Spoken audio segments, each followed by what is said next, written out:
আলেমরা, ফকিররা, বাউলরা জাহান্নামী। তারা স্বার্থের জন্য ধর্ম ত্যাগ করতে পারে, ধর্মের বিপক্ষে কথা বলতে পারে। প্রিয় দর্শক শ্রোতা, দেশ বিদেশ থেকে যারা দেখছেন সকলের কাছে আমার দোয়ার দরখাস্ত, সালাম, শুভেচ্ছা, অভিনন্দন, নমস্কার, আদাব। ধর্ম নিয়ে যারা বাড়াবাড়ি করে তারা আসলে কোনো ধর্মেরই লোক না। তারা স্বার্থের জন্য বাড়াবাড়ি করে, স্বার্থের জন্য ধর্ম ত্যাগ করে, স্বার্থের জন্য ধর্ম করে। মানুষ মানুষকে সেবা করবে, মানুষ মানুষের সহযোগিতা করবে। মানুষ যেমন আমরা সহজে, আপনাকে একটা উদাহরণ দিই, একজনের যদি রক্ত লাগে, রক্ত আমরা দেই, সেখানে আমরা কি খুঁজি? কেটা হিন্দু, কে মুসলমান, কে বৌদ্ধ, কে খ্রিস্টান, গ্রুপটাকে খুঁজতেছি। তো ঠিক এটাই হচ্ছে মানুষ মানুষের জন্য। আর যেই ধর্মে বলবো না, পৃথিবীর কোন ধর্মে মানুষের সেবার ঊর্ধ্বে নয়, মানুষ মানুষের জন্য ঊর্ধ্বে নয়। কিন্তু এই প্রতিটা ধর্মের ভিতরে ভাগ বাটোয়ারা, বন্টন নিয়ে, ক্ষমতা নিয়ে, লোভ নিয়ে, সত্যটাকে জেনেও যারা স্বার্থ হাসিল করার জন্য, যারা আমাদের মুসলিম ধর্মের জঙ্গি সংগঠন তৈরি করা হয়, শিবির করা হয়, এটা হলো ব্যক্তি স্বার্থের জন্য। আমি বলবো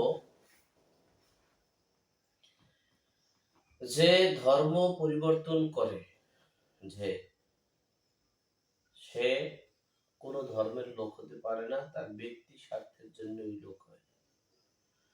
আর যারা এই ধর্মটাকে দ্বিখণ্ডিত ব্যবহার করে সাধারণ জনগণের মন নিয়ে, হৃদয় নিয়ে, ইমান নিয়ে ছিনিমিনি খেলে, তাদেরকে প্রতিহত করতে হবে আমাদের।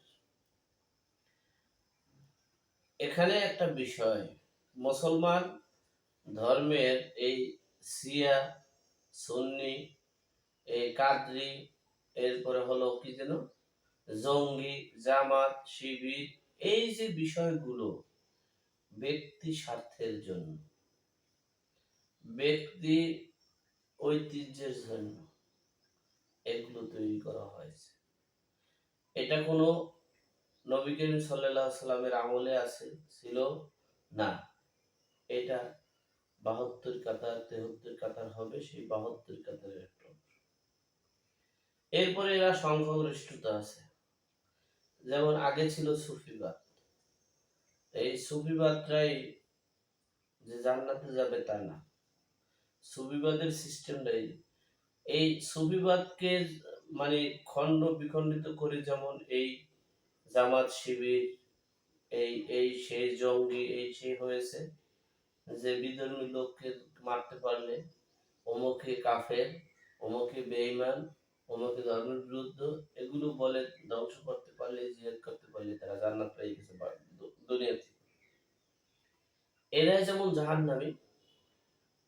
এই সুফিবাদীরা, এই এই বাউলরা, এই শিল্পীরা, এই মারফতের ফকিররা, তারা নিজেরা কিছু অপকর্ম, এই ভাগ বাটোয়ারা, বন্টন করার কারণে আজকে এই ওহাবি, খারিজি, জঙ্গি, এই সেই উত্থান হয়েছে। যেমন এই ফকিররা, বাউলরা বলতেছে এই আমানত খেয়ানত করবা না, এই জৈবন ধরে রাখবা, জৈবন ফালাবা না, 12 বছরে একবার করবা। এই যে আমাদের উত্তরসূরি ছেলে মেয়েদের কম হওয়ার কারণে তারা বিবাহ বন্ধনে আবদ্ধ না হয়ে জঙ্গলে বিলিবিলি ঘুরে বেড়ায়, আর রতির সাধন না থুয়ে, নফসের সাধন না থুয়ে ই খেলাইন্য সাধনের চিন্তা করতেছে, না বললেই নয়। অর্থাৎ অর্থাৎ এই বাউলরাই হচ্ছে, তারা নিজের পায়ে নিজে কুড়াল মারার কারণে আজকে এই জঙ্গিসরা তারা কোনো বছরই মিস দেয় না। ছেলে মেয়ে অডালা করে রাখে, হওয়ার কারণে ছেলে মেয়ে হওয়ার কারণে তাদের উত্তরসূরি বাড়ছে, তাদের জনগণ বাড়ছে, তাদের এই বাড়ছে, জঙ্গি সন্ত্রাসীটা বাড়ছে। সুতরাং আমি এই সুফিবাদ, এই ফকির, এই বাউল শিল্পীদের দৃষ্টি আকর্ষণ করে বলছি, আপনারা আপনাদের দৃষ্টিভঙ্গি চেঞ্জ করুন। দেখবেন এই জঙ্গি, এই এই এই ইহুদি বলেন, জঙ্গি বলেন, ওহাবি বলেন, খারিজি বলেন, সব কিছু শেষ হয়ে যাবে।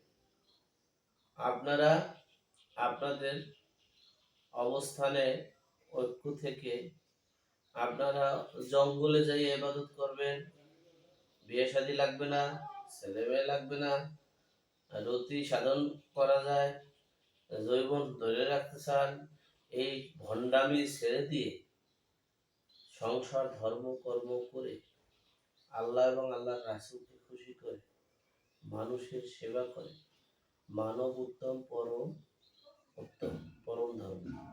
এরপরে আর কোনো ধর্ম নাই। সুতরাং আপনারা মানব ধর্ম করবেন, মানুষের সেবা করবেন, মানুষের মাঝেই আল্লাহ বিরাজ করে। কিন্তু এই বলে হলো না, নফসের মাঝে আল্লাহ বিরাজ করে। এই বললগে সহবাস করলি, বেশি বেশি সহবাস করলি, সব শেষই দিবে। এই অপপ্রচার, এই ব্যক্তি স্বার্থের জন্য এগুলো করার কারণে আজকে এই বাউলরা, এই ফকিররা, এই সুফিরা ধ্বংসের পথে। আগামীতে আরো ধ্বংস হবে, আরো ধ্বংস হবে। এবং মুসলিমেও কিছু লোক, কুঠিতে একজন লোক হয়তো বা জান্নাতের নবী করিম সাল্লাল্লাহু আলাইহি ওয়াসাল্লাম হাল বায়াত পাক পাঞ্জাতন এটিকে ধরে রাখতে পারবে। আমি বলবো এই মাওলানা মাসুদ, মাওলানা বলেন, হাফিজ বলেন, মুফতি বলেন, এই যে যেটা দেখেছি তিনি ধর্ম ত্যাগ করেছেন। আসলে এই বিষয়টা, উনি যে ধর্ম ত্যাগ করেছেন, ধর্ম কিন্তু ত্যাগ করেননি। উনি ওনার গোত্র, উনি ওনার প্যানেল, উনি ওনার এই যে ওহাবি খারিজি জঙ্গি জামাতকে ত্যাগ করেছেন। ধর্ম কখনো ত্যাগ হয় না। ধর্ম হচ্ছে নিজের কাছে, নিজের সৃষ্টির রহস্যের কাছে।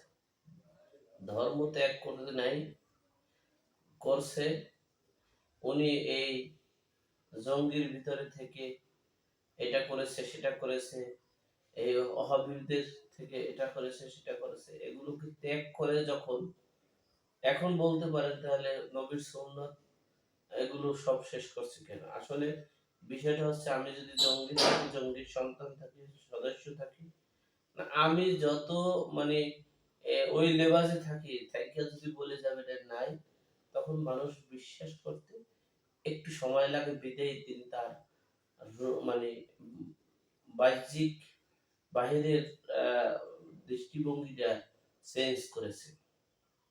আমি বলবো এই মাওলানা হাফেজ মাসুদ সাহেবকে বলবো, আপনি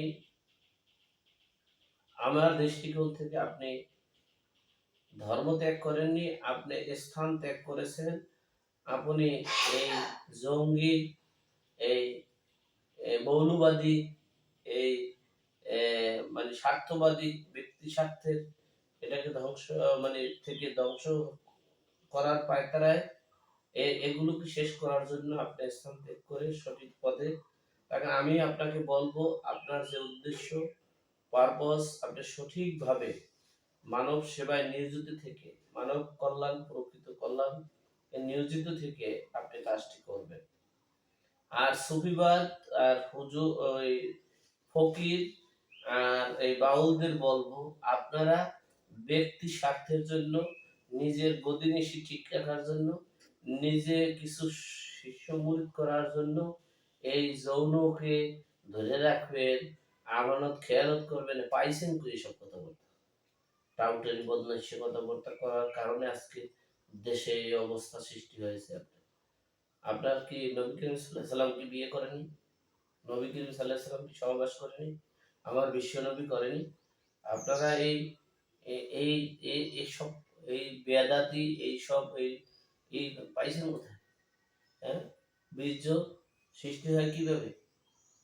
বীর্য বীর্য আর রতি এক জিনিস? বীর্য হলো আপনার কাজকর্ম, আপনি অসুস্থ মানুষ, আপনার বীর্য হবে?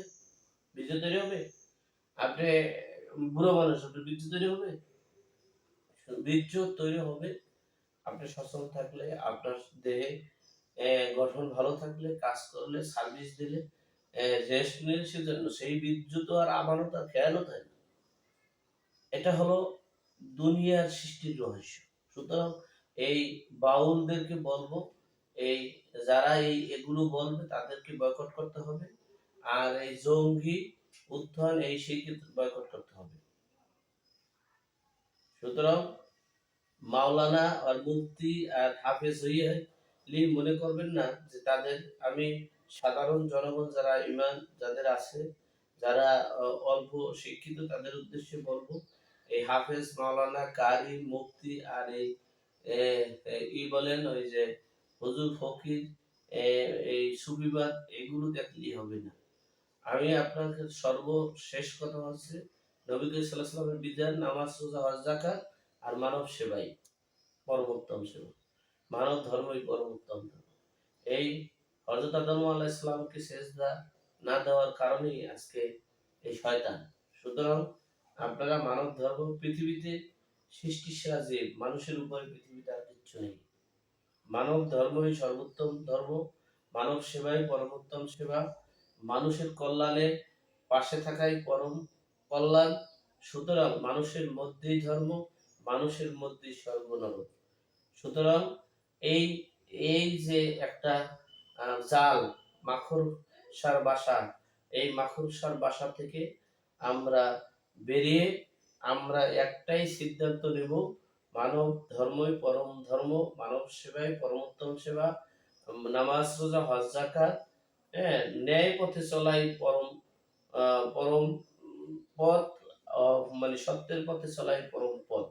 সুতরাং এই জঙ্গি, এই সন্ত্রাস, এই আহাবি খারেজি নারিজি সব কিছুকে ও সুফিবাদী ফকির বাউলি, এই স্বার্থবাদী গদিনিশিবাদী, নিজের জায়গা ঠিক রাখার জন্য যারা কাজ করতেছে তাদের থেকে এড়িয়ে চলার নির্দেশ অনুরোধ করছি।